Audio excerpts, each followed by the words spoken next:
We are crucified with Christ. Verse 20 says, I have been crucified with Christ, and I no longer live, but Christ lives in me. And this one is a beautiful verse because I grew up in church.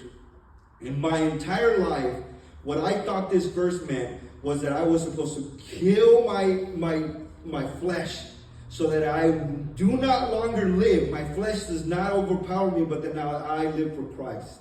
That's what I was taught. That's what I was always told, that being crucified with Christ was you killing your flesh and letting your spiritual life be higher than your flesh. So what does it mean? What does crucified with Christ means?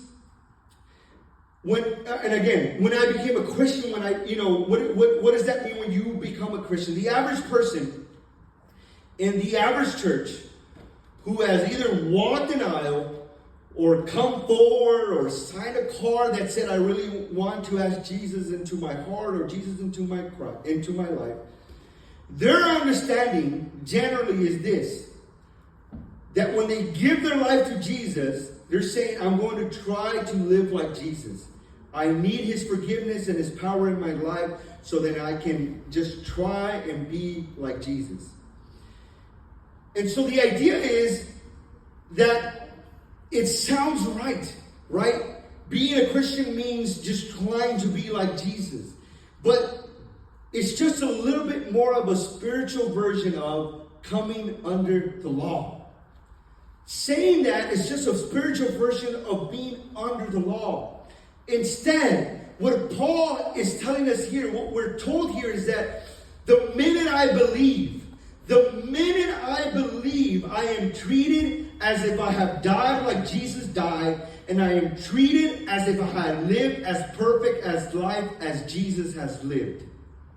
That's what it means that I no longer live, that I crucified myself, and that I live in Christ Jesus. Because now you find yourself in Jesus.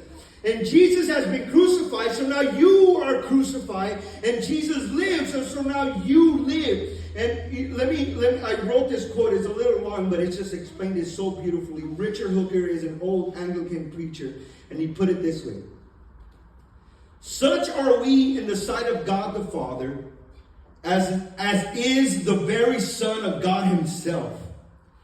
Let it be counted as folly or frenzy or fury whatsoever.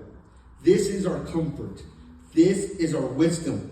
We care for no knowledge in the world but this, that man hath sinned and God hath suffered, that God hath made himself the sin of man, and that man are made the righteousness of God. What wonder, what mystery in this appointment shine. My breaches of the law are his, and his obedience is mine. So how does God look at the Son? Think about how his heart bursts when he looks at the brilliance of Jesus' humility and his love and his compassion and his courage and his wisdom and his power. Now get this, when you become a Christian, he looks at you the same way. And so when Paul says, I am crucified with Christ, verse 20 says that is God's view of me. That's what it means. It has nothing to do with it has nothing to do with you doing something. It has to do with him. He treats me as if I had died the same death Christ has died, and lived the same life Christ has lived. And that is how you start to live the rest of your life.